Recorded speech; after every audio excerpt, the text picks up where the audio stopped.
আমার মনে হয় যে that is the recipe for success.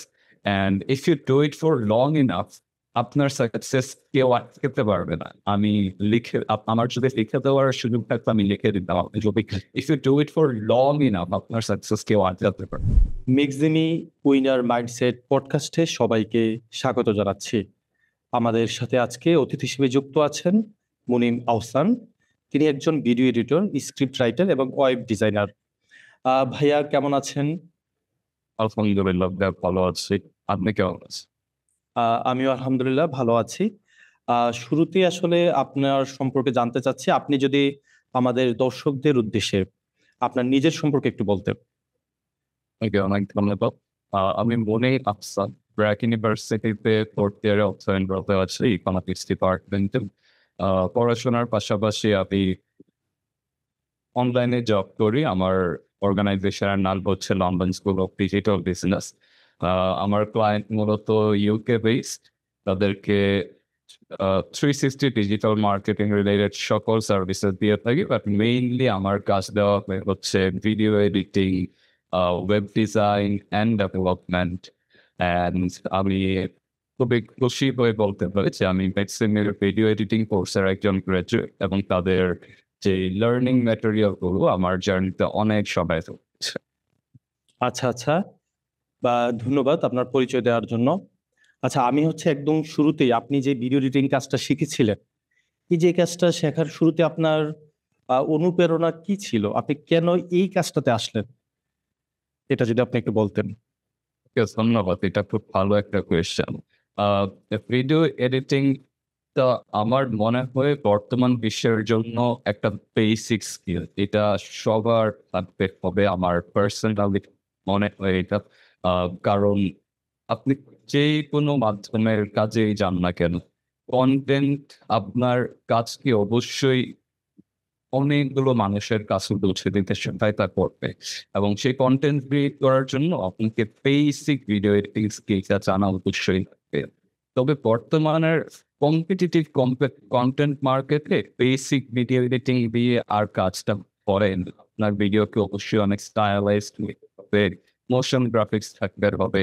তো সেইটার জন্য আপনার একটা স্ট্রাকচার কারিকুলাম ফলো করে যদি আপনি ভিডিও এডিটিং শিখতে পারেন, আমার মনে হয় সেটা ভালো হয়। আর এখানে যে মিক্সিনি খুব ভালো একটি কাজ করেছে, রোশন ভাইয়ার সাথে কোলাবোরেট করে তাদের যে নিয়ে এসেছে, এটা তার জন্য অবশ্যই এক্সেলেন্ট। আচ্ছা আচ্ছা, দারুণ। আচ্ছা, আপনি যখন ভিডিও এডিটিংটা শুরু করেছিলেন, তখন কি আপনি ওইরকমটা ভেবেছিলেন যে এটাই এক সময় গিয়ে আপনার কেরিয়ার হবে? এরকমটা মাথায় ছিল কিনা, নাকি জাস্ট মজার ছলে কিংবা আনন্দ নিয়ে শুরু করেছিলেন?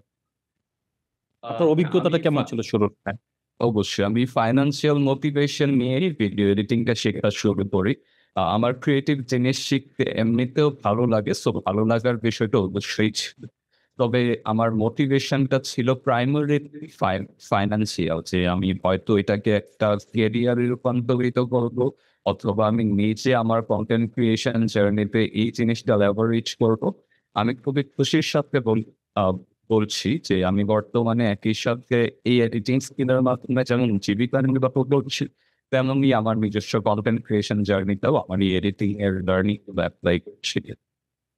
আচ্ছা, আপনি আপনার কথায় জীবিকা নির্বাহের কথা বলছিলেন।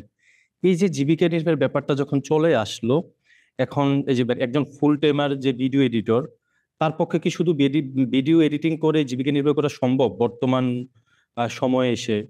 এটা সম্ভব কিনা? অনেকে হচ্ছে যে শুরুতে খুবই আগ্রহ থাকে যে ভিডিও এডিটিং শিখবে, কিন্তু শিখতে আসার পরে গিয়ে একটা সময়ের পর সে আর আহ, পারে না, সে হতাশ হয়ে যায়। সে মনে করে যে না, এটা দিয়ে আমার কেরিয়ার দাঁড় করানো সম্ভব না। এখন আপনার কি মনে হয়, এটা কি আমাদের আসলে মানে কেরিয়ারটা সম্ভব কিনা, কেরিয়ার আছে কিনা, ফিউচারটা কেমন এটার? অবশ্যই, thank you for asking that question. Career দাঁড় করানো অবশ্যই সম্ভব। আহ, আমি পার্সোনাল অভিজ্ঞতা থেকে যদি বলি, আমি ভিডিও এডিটিং এর পাশাপাশি আমার ক্লায়েন্টের নিডস এর বেসিসে অন্যান্য সার্ভিসও দিয়ে থাকি। বাট আইডিয়ালি আপনি যদি শুধুমাত্র ভিডিও এডিটিং এ ফোকাস করেন, এবং আপনি যদি নিজেকে খুব দক্ষ করে ফেলতে পারেন ভিডিও এডিটিং, আপনার মার্কেট ডিমান্ড অবশ্যই অবশ্যই অনেক হাই হবে। হোয়াট উই ডু ইজ আমরা ভিডিও এডিটিংটা শেখা শুরু করি, আমরা বেসিক কিছু স্কিলস মাস্টার করি, অ্যান্ড তখন আমরা জবে অ্যাপ্লাই করতে শুরু করি। দেখা যাচ্ছে যে আমাদের আশানুরূপ ফলাফল আসে না জব মার্কেটে এবং আমরা ভেঙে পড়ি। আপনাকে মনে রাখতে হবে এই বেসিক ভিডিও এডিটিং স্কিল নিয়ে জবে অনেক মানুষ অ্যাপ্লাই করছে, সুতরাং আপনার কম্পিটিশন অনেক বেশি। এবং কম্পিটিশন থেকে নিজেকে স্ট্যান্ড আউট করার একটা উপায় হচ্ছে নিজেকে ডিফারেন্সিয়েট। সো আপনাকে মার্কেটে আপনার নিজের ইউনিক ভিডিও এডিটিং স্টাইলটা এস্টাবলিশ করতে হবে, যেটা দ্বারা ক্লায়েন্ট অ্যাট্রাক্টেড হবে, এবং সেটা কিন্তু আজকে বা কালকে আসবে না। আপনার লং টাইম এটার পেছনে টাইম ইনভেস্ট করলে তারপর আপনার ইউনিক স্কিলটা এস্টাবলিশ হবে, এবং তখন আপনার ক্লায়েন্ট, আর শুধু ক্লায়েন্ট পাবেন সেটাই না, ক্লায়েন্ট আপনাকে মোটা অঙ্ক পে করে হায়ার করছে। সো অবশ্যই ভিডিও এডিটিং দ্বারা কেরিয়ার কার্ড প্রফেশন। আচ্ছা, আপনি যদি যারা নতুন শিখছে তাদের জন্য 3টা স্কিলের কথা বলেন, হ্যাঁ, যে ভিডিও এডিটিং এর যে এই 3টা স্কিল একদম স্পেসিফিক ভাবে, তাহলে মনে হয় যে যারা নতুন শিখছে তাদের জন্য অনেক বেশি উপকার হবে। একটু যদি সাজেশন দিতেন কোন 3টা স্কিল সবচেয়ে বেশি জরুরি। আচ্ছা, তো আমার পার্সোনালি একটা হট টেক আছে এই বিষয়ে, and we don't talk about it often. আমি ওই দিন ইনস্টাগ্রামে একটা কোট পড়তেছিলাম, এখানে লেখা ছিল যে আপনার কেরিয়ারের সাকসেস যত না আপনার টেকনিক্যাল স্কিলের প্রাওয়েস ডিফাইন করে দিবে, তার থেকে হাজার গুণে বেশি ডিফাইন করে দিবে হচ্ছে আপনার ability to speak about complex things in simple ওয়ার্ডস, অর্থাৎ আপনার কমিউনিকেশন স্কিল এবং কমিউনিকেশন এফিসিয়েন্সি যত না আপনার কেরিয়ারের সাকসেস নির্ধারণ করবে, তার তুলনায় আপনার টেকনিক্যাল স্কিলের প্রাওয়েসের ভূমিকাটা তুলনামূলক অনেক কম। সুতরাং আমার মতে if you have to stand out in the online job market place, আপনাকে অবশ্যই একজন টপ কমিউনিকেটর। এখানে ইংলিশ ল্যাঙ্গুয়েজটা একটা ব্যারিয়ার অনেকের জন্য। তার উপরে আস্ক ইয়োরসেলফ ফার্স্ট, আপনি কি বাংলাতেও একজন এফিশিয়েন্ট কমিউনিকেটর? আপনার বাংলা কমিউনিকেশনেও কি ওই এক্সিলেন্সের বিষয়টা আছে? So that's the principal, right? Then you can eventually graduate towards becoming an English communicator. So communication skill is a must. That's how you present yourself. আর অ্যাজ এ ভিডিও এডিটর আমার মনে হয় যে ম্যাক্সিমের কোর্সটা করেন, আপনাকে হচ্ছে যে মোশন গ্রাফিক্স থেকে শুরু করে বেসিক প্রজেক্ট ম্যানেজমেন্টের সকল স্কিলস দিয়ে দিবে, অ্যান্ড ওই লার্নিংটার সাথে আপনাকে জাস্ট মেবি অ্যারাউন্ড 1 বছরের মতো টাইম ইনভেস্ট করে যেতে হবে। You just have to work on previous projects. আপনার এই মাইন্ডসেটটা থাকলে হবে আমার পরবর্তী প্রজেক্টের আউটপুটটা আমার আগের প্রজেক্টের আউটপুট থেকে বেটার হবে। That's how you will improve throughout the year. Eventually, I promise you, আপনার ক্লায়েন্টেরও সাকসেস। আচ্ছা আচ্ছা, তার মানে আসলে আপনি যেটা বলতে চাচ্ছেন সেটা হচ্ছে যে শুধু আমাদের টেকনিক্যাল স্কিল থাকলেই চলবে না, আমাদের সেই সাথে সফট স্কিলগুলো দরকার, লাইক কমিউনিকেশন স্কিল, তারপর ল্যাঙ্গুয়েজের যে স্কিলটা, বাংলা ভাষা সুন্দর করে বলা, ইংরেজিতে সুন্দর করে কথা বলতে পারা, এই ব্যাপারগুলো অনেক বেশি দরকার। তারপর সাইকোলজি বোঝা, ক্লায়েন্টের সাইকোলজি বোঝা, ডিজাইনের সাইকোলজি বোঝা, হ্যাঁ, এই ব্যাপারগুলো দরকার আমিও মনে করি। আচ্ছা, আপনি যদি আপনার এই যে জার্নিটা, এই জার্নির পিছনে আপনার সারাদিনের কাজের ওয়ার্ক ফ্লোটা যদি বলতেন, মানে আসলে আপনি কিভাবে এই যে একসাথে অনেকগুলো কাজ করেন, ভিডিও এডিটিং এর কাজ করছেন, আপনি ওয়েব ডিজাইনিং করছেন, স্ক্রিপ্ট লিখছেন, এই কাজগুলো কিভাবে আপনি সমন্বয় করেন? কারণ আমাদের মধ্যে অনেকেই আছে যে একটা কাজের পাশাপাশি অন্য একটা কাজ করতে গেলেই সে তার মাথা আউলে যায়, হিমশিম খায়। এই যে আপনি সবগুলোকে সমন্বয় করেন, এটার আসলে কৌশলটা কি, বা এটার আম, বিদ্যাটা কি, এটা যদি আপনি একটু শেয়ার আচ্ছা, করতেন। ধন্যবাদ কোয়েশ্চেনটি করার জন্য। আমি বলবো যে একটার বেশি কাজ কইরেন। আমি নিজে অনেক কাজ করি, এটা আইডিয়াল না।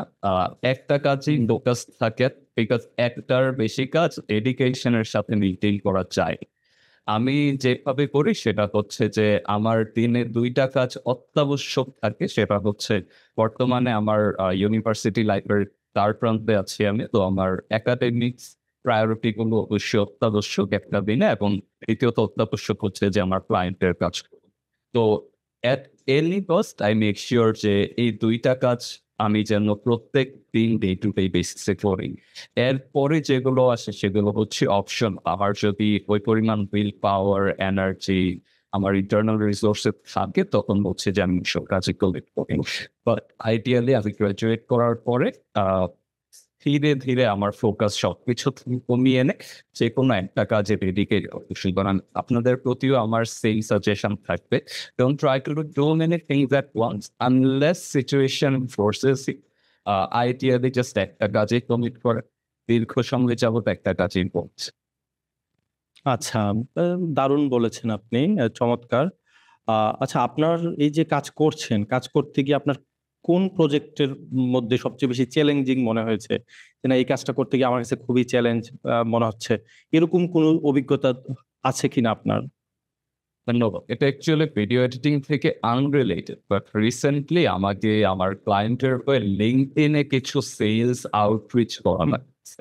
সো কাজটা কঠিন কিছু না, বাট কাজটাতে খুব বেশি ফুলফিলমেন্ট পাচ্ছি না। আমার মনে হচ্ছে যে এই কাজটা আমার জন্য না, যদিও কাজটা করে দেখছি কিন্তু কাজটাতে একটা আছে না স্যাটিসফ্যাকশন, ওইটা পাচ্ছি না। সো যে কোনো কাজ করার জন্য আমার বিশ্বাস যে if you are a creative person and video editing যারা শিখতে আসে বা ভিডিও এডিটিং এ ক্যারিয়ার করতে চায় তাদের সবাই ক্রিয়েটিভ পার্সন। সো প্রত্যেকটা ক্রিয়েটিভ পার্সনে কিন্তু নিজেদের কাজের মধ্যে ফুলফিলমেন্টটা খুঁজছে। বর্তমানে আমি অ্যাকচুয়ালি এই লিঙ্কডইন আউটরিচ করি সেলস নেভিগেটর ইউজ করে নতুন ক্লায়েন্ট এনে দেওয়ার বিষয়টা একটু স্ট্রাগল করছি। আমি বলবো না এটা চ্যালেঞ্জ, জাস্ট দ্যাট আমার ক্রিয়েটিভ ফুলফিলমেন্টটা পাচ্ছে না। আচ্ছা, এই যে চ্যালেঞ্জের ব্যাপারটা আসলো, আপনার আসলে এই চ্যালেঞ্জ নিতে কি ভালো লাগে কিনা? অনেকেই হচ্ছে যে চ্যালেঞ্জ মানেই ভয় পেয়ে যায়, এই কাজটা আর করবে না। না, আমাদের দর্শকদের উদ্দেশ্যে যদি আপনি বলতেন যে আসলে এই যে চ্যালেঞ্জ নেওয়ার মানসিকতা, এটা আসলে মানুষকে কতটা এগিয়ে নিয়ে যায়, এটা দরকার কিনা, আপনার কি মনে হয়? আচ্ছা, পার্সোনালি শর্ট অ্যান্সার, আমি এমন কোনো প্রজেক্টের সাথে নিজেকে জড়ানোর চেষ্টা করি না যেখানে কোনো চ্যালেঞ্জ নাই। If I'm working heart and soul onto a project, there has to be challenge, and challenge overcome করতে পারার মধ্যে যে একটা স্বাদ আছে, আনন্দ আছে, অনুভূতি আছে, সেটা আর কোথাও পায় না। এবং আমার মনে হয় যে মানুষের অ্যাক্টিভলি চ্যালেঞ্জ সিক আউট করা দরকার। যে আমি প্রতিদিন what is the most meaningful challenge I can tackle আজকে, so that I can prove myself to myself and to the world. আমার নিজের আত্মবিশ্বাস বাড়তেছে, আমি একটা চ্যালেঞ্জ ওভারকাম করতেছি। অ্যাট দ্য সেম টাইম আমার সেলফ ইমপ্রুভমেন্ট হচ্ছে। If you don't approach challenge, আপনার মধ্যে এই চেঞ্জেস গুলো আসবে না। সো আই উড সে যে চ্যালেঞ্জকে ভয় পাওয়ার কিছু নেই, বরং you can never ignore challenge. Challenge থাকবেই, বাট চ্যালেঞ্জকে মিনিংফুলি ওভারকাম করার মানুষ। আচ্ছা আচ্ছা, দারুণ বলেছেন। আচ্ছা, এই যে চ্যালেঞ্জের কথা আসলো, কাজ করার ক্ষেত্রে আনন্দের কথা আসলো, সেক্ষেত্রে আপনি আসলে লোকাল মার্কেটে কাজ করে আনন্দ পান নাকি দেশের বাইরের ক্লায়েন্টের সাথে কাজ করে আনন্দ পান? এই ক্ষেত্রে আপনার অভিজ্ঞতাটা কেমন? Thank you. আই থিঙ্ক যে আমার পার্সোনাল লং টার্ম অ্যাসপিরেশন হচ্ছে যে লোকাল মার্কেট না, আমার লং টার্ম অ্যাসপিরেশন হচ্ছে যে ইন্টারন্যাশনাল ক্লায়েন্টসদের একটা অনেক বড় পেজ তৈরি করা। সো যেহেতু আমার অ্যাসপিরেশনটা ওইদিকে, আমি যখন ইন্টারন্যাশনাল ক্লায়েন্টদের সাথে কাজ করি তখন আমার ফুলফিলমেন্টটা বেশি কাজ করি। শর্ট অ্যান্সার হচ্ছে যে I prefer working with international clients.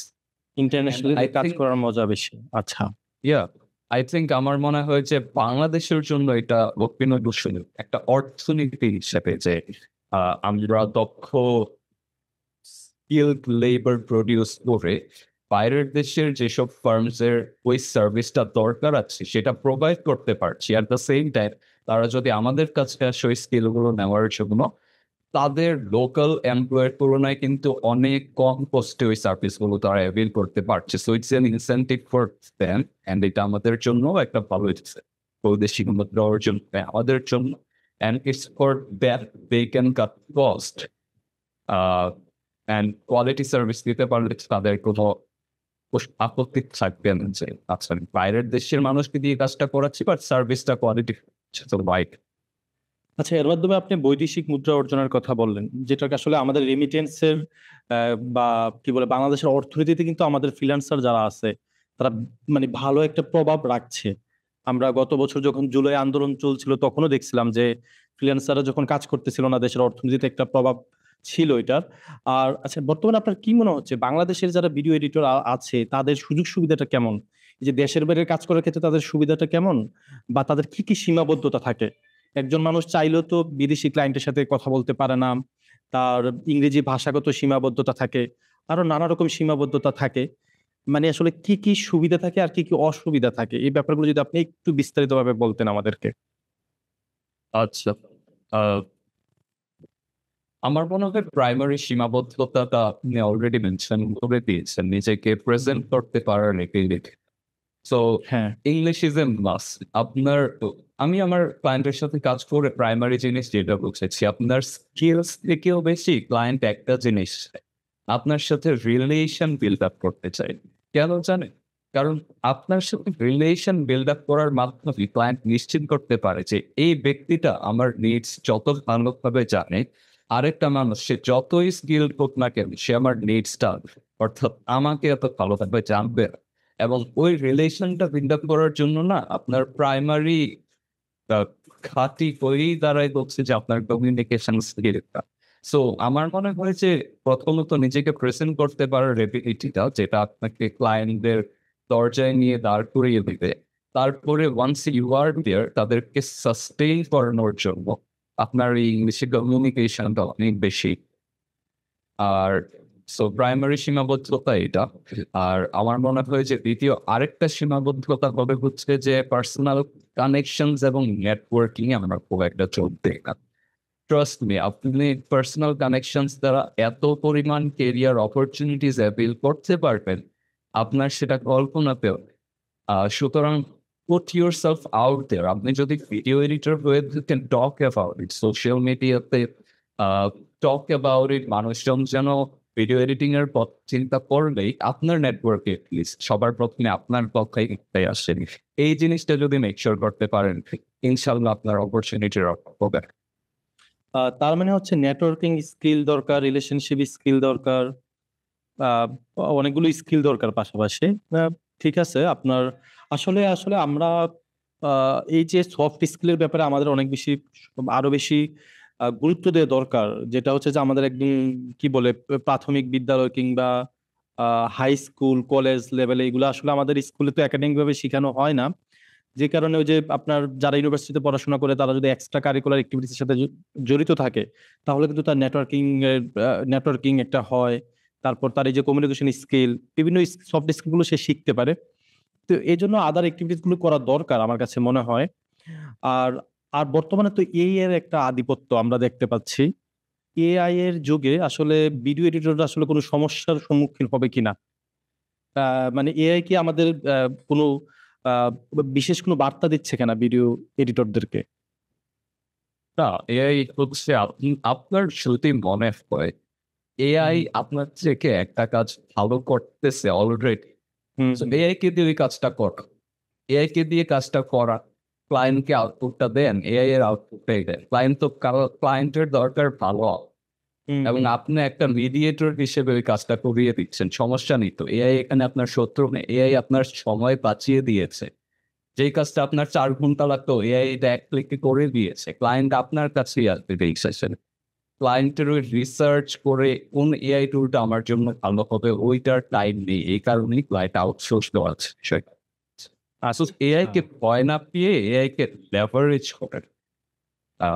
I think instead of thinking AI এই কাজটা আমার থেকে 10 গুণ ভালো করতেছে, চিন্তা করেন যে এআই এই কাজটাতে আপনার 10 গুণ সময় বাঁচিয়ে দিচ্ছে। তার মানে কি এখন আপনি 10 গুণ বেশি কাজ করতে। So AI is not your enemy, it's a tool. It's not here to replace. It's here to tell you যে এখন আপনার লিমিটেড সময় দিয়ে you can do way more things because you have. আহ, আসলে এরকমটা, এআই হচ্ছে আমাদের জন্য আশীর্বাদ, আমি যেটা মনে করি। কারণ আমাদের সব ধরনের কাজগুলোকে খুব সহজ করে দিচ্ছে। জাস্ট এটার ব্যবহারটা কিভাবে করতে হয়, কিভাবে এটাকে সঠিকভাবে কাজে লাগানো যায়, এটা জানলেই আসলে সম্ভব। আচ্ছা আপনি এই যে, আমরা তো সারাক্ষণ কাজের কথা বললাম, এই যে কাজ আর কাজ, কাজের বাইরে আসলে আপনি আপনার জীবনটাকে কিভাবে যাপন করেন? হ্যাঁ, কাজের বাইরে আসলে আপনি কি করেন? কিভাবে আপনার সময় কাটে? ধন্যবাদ। আমার মনে হয় যে আমি এখন একটা থেরাপি সেশনে আছি। আমি অ্যাকচুয়ালি কাজের বাইরে আমার জীবন বর্তমানে খুব একটা নেই।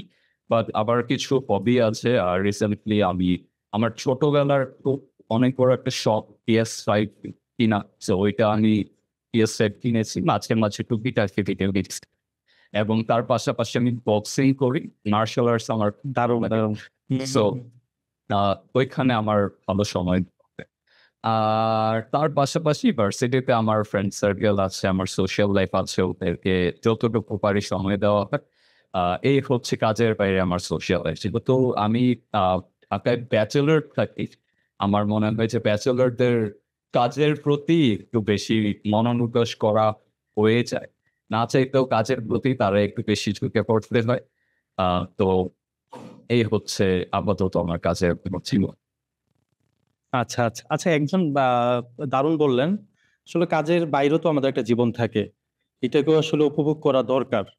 আচ্ছা, আমরা আবার আপনার অন্যান্য স্কিলে চলে যাচ্ছি। এই যে আপনি স্ক্রিপ্ট রাইটার, হ্যাঁ, এটাতে আপনি কিভাবে সময় দেন? বা আপনি ওয়েব ডিজাইন করেন। ভিডিও এডিটিং এর পাশাপাশি ওইগুলার কখন করেন? কিভাবে করেন? এটা ক্লায়েন্টের নিড বেসিসে আসে। যখন ক্লায়েন্টের প্রয়োজন হচ্ছে আমার ওয়েব ডিজাইনিং স্কিলের, তখন তিনি আমাকে সাধারণত ভিডিও এডিটিং টাস্কস দেন। সো ওই ২ টার মধ্যে সমন্বয় করা লাগে না খুব একটা। আ আরেকটা কোয়েশ্চেন ছিল আপনার কি আরেকবার যদি একটু remind করতেন? জি, জি। আরেকটা কোয়েশ্চেন কি ছিল আপনার যদি একটু রিমাইন্ড করতেন? ওই যে ওয়েব ডিজাইনিং এ কিভাবে সময় দেন আপনি? হ্যাঁ, সো ক্লায়েন্টের যখন ওয়েব ডিজাইনার স্কিল গুলো প্রয়োজন হয়, তিনি আমাকে ভিডিও এডিটিং টাস্ক গুলো দেন। দেখা যাচ্ছে যে আমার ভিডিও এডিটিং এর ফোকাস থাকে, আমার ওয়েব ডিজাইনিং করা লাগে and vice versa. Uh so ওইটা খুব একটা চ্যালেঞ্জ হয় না। এই তো। আচ্ছা, আচ্ছা।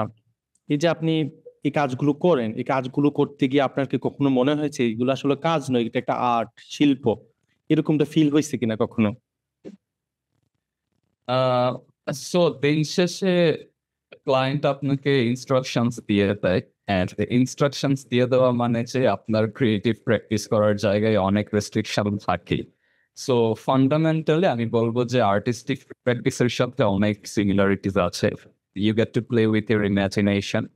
But at the end of the day art হিসেবে দাবি করার জন্য যেসব আ কোয়ালিফিকেশন লাগে, আমার মনে হয় যে ক্লায়েন্টের সুপারভিশনের আন্ডারে এটা খুব একটা হয়ে ওঠে না। আ আচ্ছা, but a voice of Dhaka যেমন নিজেদের সর্বোচ্চ আ ক্রিয়েটিভ মাসলস প্র্যাকটিস করে তাদের প্রত্যেকটা ভিডিও প্রডিউস করে। আমার মনে হয় যে ওই কাজগুলোকে অবশ্যই আর্টের পর্যায়ে দাবি করাই যায়।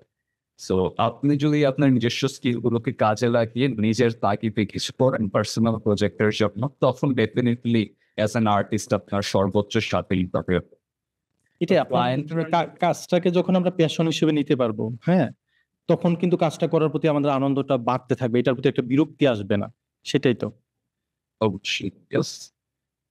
আচ্ছা, আচ্ছা। আপনি দারুণ বলছিলেন। আপনার সাথে কথা বলে আমার খুবই ভালো লাগছে। আর আচ্ছা, আপনি দিনে সর্বোচ্চ কত ঘন্টা কাজ করেছিলেন? একদিনে? এরকম কোনো অভিজ্ঞতা বা গল্প যদি থাকে? না এমন অভিজ্ঞতাও আছে যে আমি সারাদিনই কাজ করছি। জাস্ট ঘুমাইতে যাওয়ার সময় ঘুমাইছি। আচ্ছা, আচ্ছা। টুকিটাকি টুকিটাকি যেসব বেসিক নিডস আছে ওইগুলো বাদে সারাক্ষণই কাজ করছি। সো দেখা গেছে যে এটা হয় শুধুমাত্র যখন আমার ভার্সিটি থাকে না। তো হুম, হুম।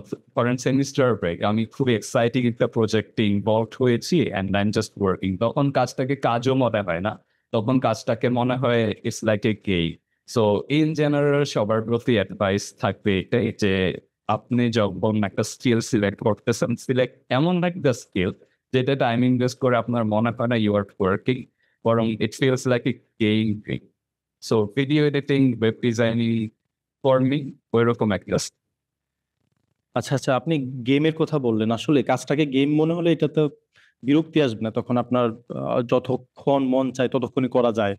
এটা আপনি ভালো বলেছেন খুব। আর আপনার কাছে আসলে আরো কিছু প্রশ্ন আছে আমার। যেমন আপনি এডিটিং করতেছেন, ব্যাকগ্রাউন্ডে কি কিছু করেন? লাইক গান শোনা বা অন্য কিছু করা, নাকি শুধু এডিটিং এ ফোকাস দিয়ে থাকেন?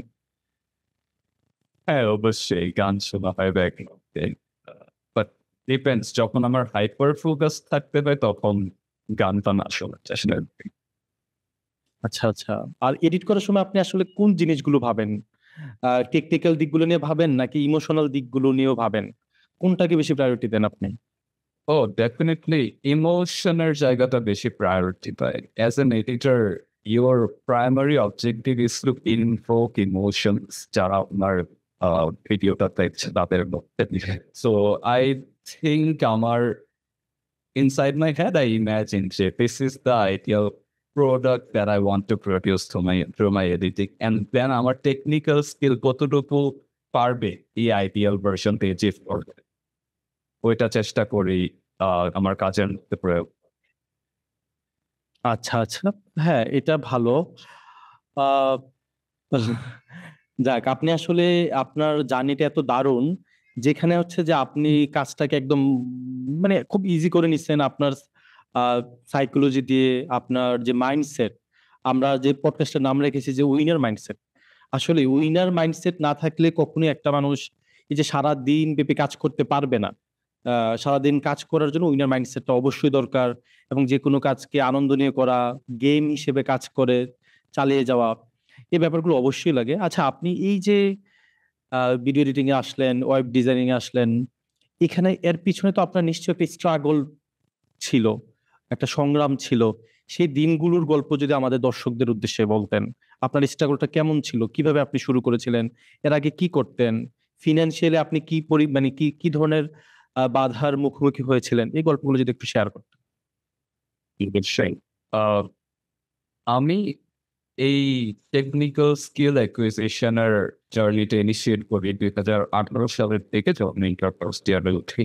আমি রিয়েলাইজ করেছিলাম আমাদের গতানুগতিক এডুকেশনের দ্বারা আপনার ফাইন্যান্সিয়াল পটেনশিয়াল যত না বেশি, তার থেকে অনেক বেশি আপনি যদি অনলাইন মার্কেট প্লেসে ট্যাপ করে নিজের কোনো হাই ইনকাম স্কিল দ্বারা নিজেকে ভ্যালুয়েবল হিসেবে এস্টাবলিশ করতে পারেন। So, তখন থেকে আমি programming, web development, design related বিভিন্ন কাজের সাথে নিজেকে জড়িত করে আলটিমেটলি আমি রিয়েলাইজ করলাম যে ডিজাইন অ্যান্ড ভিজুয়াল আইডেন্টিটি দ্বারা আমি সব থেকে বেশি মোটিভেশন পাই। সো ওই কাজটাতে আমি বেশি ফোকাস বাড়িয়ে দিই। স্ট্রাগল আমি বলবো যে আপনি ক্লায়েন্ট পাচ্ছেন না, এই স্ট্রাগল আপনার একার না, এই স্ট্রাগল সবার। ইভেন আপনি অবাক হবেন, আমার জার্নির প্রথম 3-4 বছর আমি নিজেও কোনো ক্লায়েন্ট পাইনি, but you just have to be the kind of person who doesn't even know how to give up. Because 3-4 বছর ক্লায়েন্ট পাচ্ছেন না, এটা ডেফিনেটলি অনেক হার্ড একটা জিনিস। But if you can condition yourself towards being a person who cannot give up, who doesn't know how to give up, and who is so much dedicated towards his purpose, তাহলে definitely, even if you do basic probability math, আপনার জীবন আপনাকে reward করবে। So লেগে থাকে, প্রথম ক্লায়েন্টটা পাওয়াই অনেকটা, প্রথমটা পেয়ে গেলে আপনার কানেকশন এর অভাব হয় না। অ্যান্ড আমি অনেক পার্সোনালি অনেক মিস্টেকস করেছি থ্রু আউট মাই জার্নি। এই মিস্টেক গুলো আপনি যদি অ্যাভয়েড করতে পারেন তাহলে আপনার জার্নিটা আরো বিশেষ সুবিধাজনক হবে। এবং সর্বপ্রথমই আমি বলবো যে মিস্টেকটা অ্যাভয়েড করতে হবে সেটা হচ্ছে যে আপনাকে নিজেকে অনেক বেশি করে প্রচার করতে হবে। Put yourself out there. যেটা বললাম, এটলিস্ট আপনার নেটওয়ার্কে যেন মানুষজন ভিডিও এডিটিং এর চিন্তা করলে সবার প্রথমে আপনার কথা চিন্তা করে এটলিস্ট ওই জিনিসটা মেক শিওর করুন। দারুণ। আসলে আপনি ব্যর্থতার কথা বলছিলেন আপনার। আসলে পৃথিবীতে যত সফল মানুষই আছে, কেউ আসলে মানে সবাই আসলে ব্যর্থতার স্বাদ গ্রহণ করেই কিন্তু আস্তে আস্তে সফলতার দিকে যায়। সুতরাং যারাই আসবে তারা ব্যর্থ হবে। এই ব্যর্থ হলেই যে হাল ছাড়ার কোনো সুযোগ নাই, বারবার চেষ্টা করে দেন হচ্ছে সে অবশ্যই সফল হবে। আর আমার এর জন্য তো মনে হয় ধৈর্য যে একটা বড় একটা ফ্যাক্টর আমার কাছে যেটা মনে হয়। ধৈর্য I ধরতে হবে। absolutely agree. I absolutely agree. আমার কোরআন শরীফেই তো আল্লাহ তাআলা বলে দিয়েছে যে তিনি রাইট। ধৈর্যধারীদেরকে সব থেকে বেশি রিওয়ার্ড করেন। সো আমার মনে হয় যে শুধু ক্যারিয়ার না, আপনার জীবনের প্রত্যেকটা এভিনিউতেই ধৈর্যের কোনো বিকল্প নেই। আর আমার ব্যর্থতা নিয়ে কথা বলছিলেন, আমি বলবো যে you should actively seek out things that you can fail at. Really, আপনার ফেলিওরকে ভয় পাওয়া উচিত না। আমার মনে হয় যে failure is your friend. Like think আপনি যে আজকে সব থেকে কোন চ্যালেঞ্জিং কাজটা করার মাধ্যমে আপনি ফেলিওরের সাদা করতে পারবেন। So that you can learn from it and eventually you can stop failing at that. Try thinking that way. এটা অ্যাবসলিউটলি ম্যান্ডেটরি। আপনার কাছে মনে হতে পারে যে এটা অনেক ইমপ্রেসিভ একটা কথা। No, this is basic. এটা আপনার থাকা লাগবেই। একদম, একদম। এটা না থাকলে আসলে লাইফে কখনোই এগিয়ে যাওয়া সম্ভব না। আচ্ছা, আপনার সফলতার গল্প শুনলাম, ব্যর্থতার গল্প শুনলাম এবং আপনার যে জার্নি সবকিছুই শুনলাম। এখন হচ্ছে যে আমাদের মেক্সিমির যারা দর্শক শ্রোতা আছে, আপনি তাদেরকে একটু বলবেন যে আপনি যে আমাদের মেক্সিমের ভিডিও এডিটিং এর কোর্সটা করেছিলেন, ওই মানে ওই কোর্সটা আসলে কোন দিকগুলো আপনার সবচেয়ে বেশি ভালো লেগেছে? বা নতুন যারা আমাদের এই মেক্সিমের ভিডিও এডিটিং এর কোর্সটা করতে চায়, তাদের উদ্দেশ্যে আপনি কি বলবেন? ডিসিপ্লিনে ফোকাসড আউটকামের কথা খুব একটা চিন্তা করবেন না। Anxiety is going to effect your performance, but discipline যে জিনিসটা that is within your control.